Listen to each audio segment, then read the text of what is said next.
વડોદરા શહેરના નિઝામપુરા વિસ્તારમાં આવેલી કેટલીક સોસાયટીના સ્થાનિક રહીશો પીવાના પાણીની સમસ્યાથી ત્રાહિમામ પોકારી ઉઠ્યા છે। ત્યારે આ વખતે પાણી નહીં તો વોટ નહીંના પોસ્ટરો લગાવીને સ્થાનિક રહીશો દ્વારા વિરોધ વ્યક્ત કરવામાં આવી રહ્યો છે।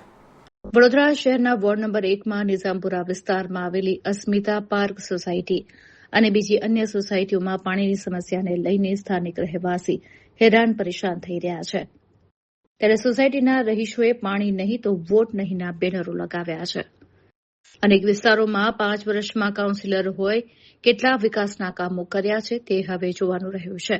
ત્યારે વડોદરા શહેરના નિઝામપુરા ખાતે આવેલી અસ્મિતા પાર્ક સોસાયટી અને અન્ય સોસાયટીઓમાં પૂરતું પાણી ન મળતા રહીશો દ્વારા સોસાયટીની બહાર બોર્ડ લગાડી વિરોધ પ્રદર્શન કરવામાં આવ્યું હતું।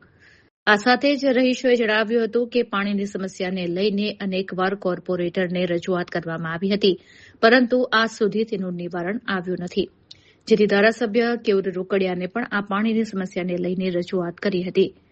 ત્યારે ધારાસભ્ય કેયુર રોકડિયાએ જણાવ્યું હતું કે સ્થાનિકોને હું મારા ગ્રાન્ટમાંથી આ પાણીની પાઇપો લગાડી સદાને માટે પાણીની સમસ્યાનું નિવારણ કરી આપીશ, પરંતુ સ્થાનિક રહેવાસીઓનું કહેવું છે કે જે તે સમયે ધારાસભ્ય કેયુર રોકડિયાને રજૂઆત કરી હતી ત્યારે ખાલી માત્ર ને માત્ર આશ્વાસન આપીને બેસાડી દેવામાં આવ્યા હતા। છેવટે અમે આ બોર્ડ લગાડીને દર્શાવવા માંગીએ છીએ કે જ્યાં સુધી પાણી નહીં ત્યાં સુધી વોટ નહીં। હવે પછીની જે સ્થાનિક સ્વરાજ્યની ચૂંટણી આવી રહી છે તેમાં જે પણ કોર્પોરેટર નવા ચૂંટાઈને આવશે અને જો અમારી પાણીની સમસ્યાનું નિવારણ લાવશે તો અમે તેમને વોટ આપીશું, નહીં તો પાણી નહીં તો વોટ નહીં તેવા સૂત્ર સાથે વોટ નોટામાં આપીશું, પરંતુ બીજેપીમાં તો નહીં જ આપીએ, એમ જણાવીને સ્થાનિક રહીશોએ પોતાનો વિરોધ વ્યક્ત કર્યો હતો।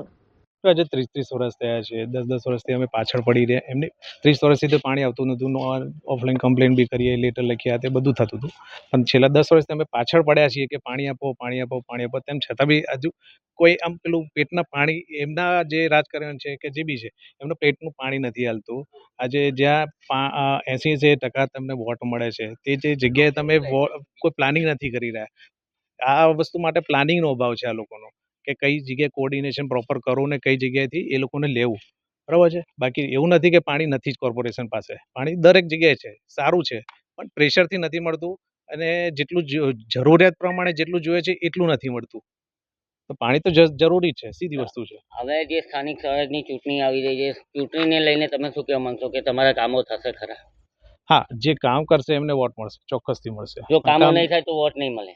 શક્ય જ નથી। અમે કોઈ બી આજે મતદાર અને પ્રજા હોય, એ પ્રજા જ્યારે મત આપે છે ત્યારે એમનું એક જ ઉદ્દેશ્ય હોય છે કે એમના જે બેઝિક કામો છે, પાણી, ગટર અને રોડ રસ્તા, હવે જ્યારે પાણી એ જીવન જરૂરિયાતની વસ્તુ છે ત્યારે એ નથી આવતી, ત્યારે મતદારે ક્યારેક ને ક્યારેક, છેલ્લા 30 વર્ષથી અમે આ સમસ્યાનો સામનો કરી રહ્યા છે। 30 વર્ષથી ભારતીય જનતા પાર્ટીના શાસનમાં અમે આ વસ્તુનો અનુભવ કરી રહ્યા છે। છેલ્લા 2 ટર્મથી અહીંયા કોંગ્રેસની પેનલ આવે છે, પરંતુ કોંગ્રેસ હોય કે ભાજપ હોય, એક કોર્પોરેટરની એક વ્યક્તિગત રીતે એનું એક ફરજ છે કે ભાઈ સ્થાનિક લોકોને જે બી સમસ્યા છે એનું નિરાકરણ આપે, અને પાણી એ એવી વસ્તુ છે કે જેના વગર જીવન શક્ય નથી।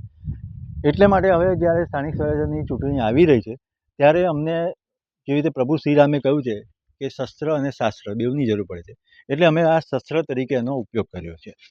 કેટલા વર્ષોથી સાહેબ પાણીની સમસ્યા છે અને જેની રજૂઆત તમે કોને કોને કરી છે?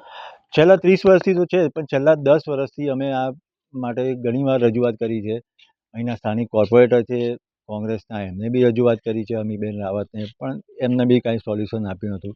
પછી અમે 2022માં જ્યારે કેયુભાઈ રોકડિયા મેયર બન્યા ત્યારે બી એમને આપ્યું હતું, ત્યારે બી એમને સાંત્વના આપી હતી કે તમારું કામ થઈ ગયું છે, સ્ટેન્ડિંગમાં પાસ થઈ ગયું છે, પણ એના પછી બી થયું નહીં।